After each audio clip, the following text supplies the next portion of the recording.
Self-defense, ito raw ang nagtulak sa isang lalaki para patayin ang kanyang biyanan at ang kasambahay nito sa Santa Ana sa Maynila.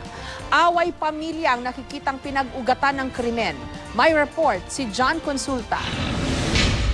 Sa kuha ng CCTV ng Barangay 791, Santa Ana, Maynila, makikita ang pagdating ng 37 anyos na si John Adrian Edquilang sa bahay na ito pasado alas 9 ng umaga kahapon.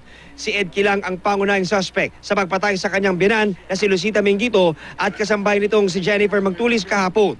May hawak siyang payong at nakaputing polo habang bitbit ang kanyang 1 taong gulang na anak.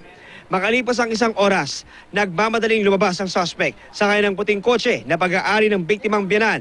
Makikita ring pumarada at iniwan niya ang kotse sa isang bahagi ng Peña Francia Street sa Paco. Kaninang umaga, natagpuan ng Homicide Section ng Manila Police District ang sasakyan at sa loob nito ay nakita mga dugo ang gamit ni Mengito. Sa investigasyon naman sa bahay, may bakas ng dugo mula sa pintuan hanggang banyo kung saan natagpuan ang kasambahay na si Magtulis na may busel pa sa bibig.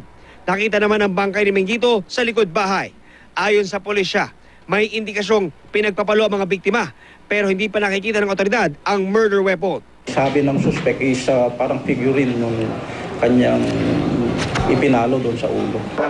Nahuli sa Paranaque si Edquilang kahapon na mariing itinanggi ang paratang. Siya raw ang unang inatake ng kasambahay na si Magtulis kaya napilitan siyang ipagtanggol ang sarili. Di raw siya ang pumatay sa kanyang biyanan. She attacked me. Pinagtanggol ko sarili ko. How did she attack you? From behind.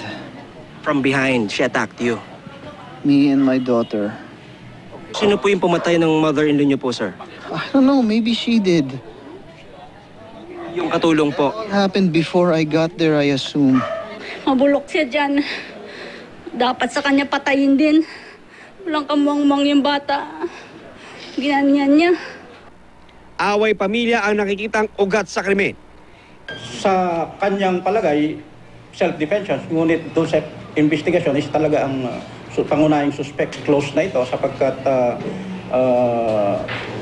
ma-file na yung ating kaso. Iniinkwesta ang suspect sa Manila Regional Trial Court sa kasong double murder at carnapping. John Consulta, GMA News.